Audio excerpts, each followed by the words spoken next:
My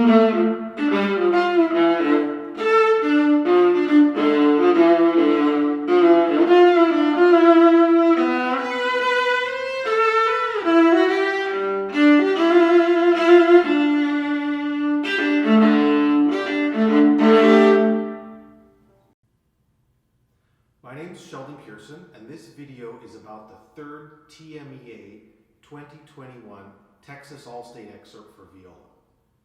This excerpt is taken from Samuel Barber's Overture to the School for Scandal. The first thing we need to talk about in this excerpt is our tempo at the beginning.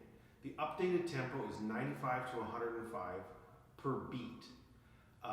That might be how fast you play it in an orchestra, and it would sound fantastic to have both violin sections and the violas all playing these scales. It would sound great at that speed. At an audition, we need to pick a tempo that works for us and makes us sound great. These scales need to sound virtuosic and impressive. I play them around 90 per beat, and I think that's pretty fast actually. But what's important is that you find a tempo that you can really play fluently and really well, and we practice that speed in, not by thinking of how fast can I go and just kind of lace up my shoes and go as fast as I can. We practice in, at a slow tempo, really good coordination between our left hand and our right hand. And once we get that coordination really rhythmic, that's what facilitates speed and tempo. We never want to think when we play fast, it's just about fast. Playing things that sound fast need to sound coordinated and under control, rhythmically under control. So what I do is I think of these scales at the beginning. There are 8 notes per bow, and I divide my bow into 4 sections. So notice the bow distribution. That's my thought. My first thought is I'm thinking da da da da da da da da da da da da da da. So 2 2 2 2 2 2 2 2. And what I do is I've put my metronome at 60, but not 60 per beat. I'm actually taking 2 clicks per beat. So it's quite slow.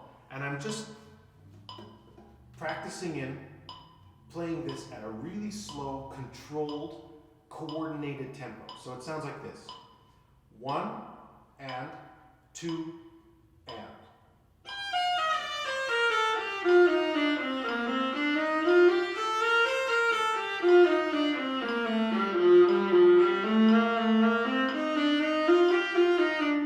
So on and so on. Do you notice how I'm really paying attention to keep my bow moving through this whole scale? That's the key to having the coordination between the hands. As you go faster and faster, you'll notice in the performance at the beginning, I don't actually use the whole bow. There isn't enough time at speed to use the whole bow for each beat, but my proportion stays the same. I'm thinking 1, 2, 3, 4, 1, 2, 3, 4, 1, 2, 3, 4, 1, 2, 3, 4, like that. If you want to play fast, learn how to hold your tempo at a slow speed. That's what we're doing. We're coordinating our right hand and our left hand, and we're paying attention to our bow distribution and good rhythmic control. Bar 4, we have a ritardando into a molto allargando. I do this by increasing the number of subdivisions that I feel in this bar. So I think 4 notes, 2, 2, 1, 1, 1, 1, 1. So it looks like this. 4 notes, 4 notes. 2, 2, 1, 1, 1, 1, 1. And that's how I get organic molto allargando to happen in bar 4. Now we get to the second half of the excerpt, and it's the tempo primo section, and on the surface it looks like, well, this is sort of the easy part. I actually think this passage is really tricky. It's a really long melody. Composer writes slurs, so he's asking for sostenuto. It's sustained in the low register of the viola where the strings are really thick. The melody's leaping around. It's rhythmically complex and fortissimo. So we've got a lot of things to juggle in this passage. The first thing I would say is because of the rhythmic complexity, Rather than playing the ink, play all the subdivisions. So what I mean is this.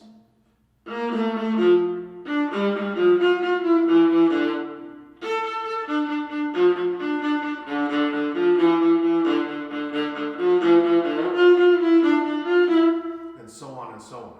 And then what we do is we want to internalize those subdivisions. So we think 1, 2, 3, 1, 2, 3, 1.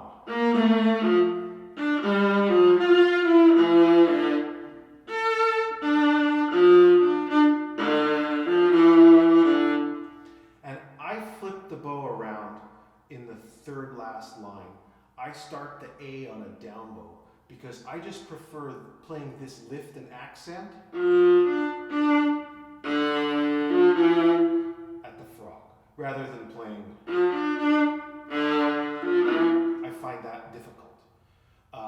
And then it works out for me in the next line that I can re-articulate the E after the trill, which I like because after the trill we have a quadruplet, 2.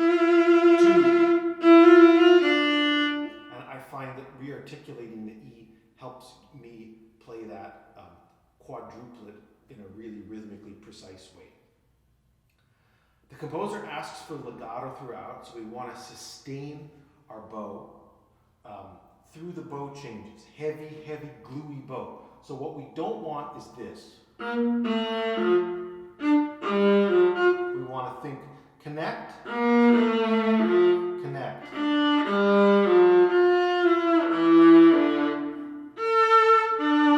Connect. Lift, accent. Connect. So we're always connecting through the bow changes.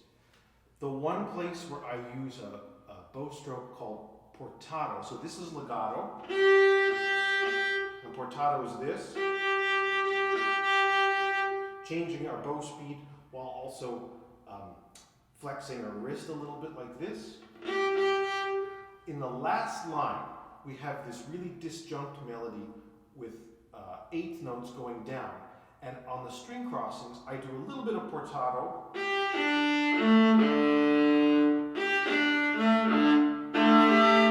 Just to get those notes really to speak. We don't want to use too much. Composer does ask for legato. But I find when I try to play really, really perfectly legato, the string can speak a little bit late, and it causes my rhythm to get behind. So I use just a little bit of portato down. You can see that in the video at the beginning, and in the performance in the beginning of this video. So good luck on your 2021 TMEA All-State Excerpts. If you do have questions about this excerpt, feel free to drop them in the comments, and I'll try to get back to you.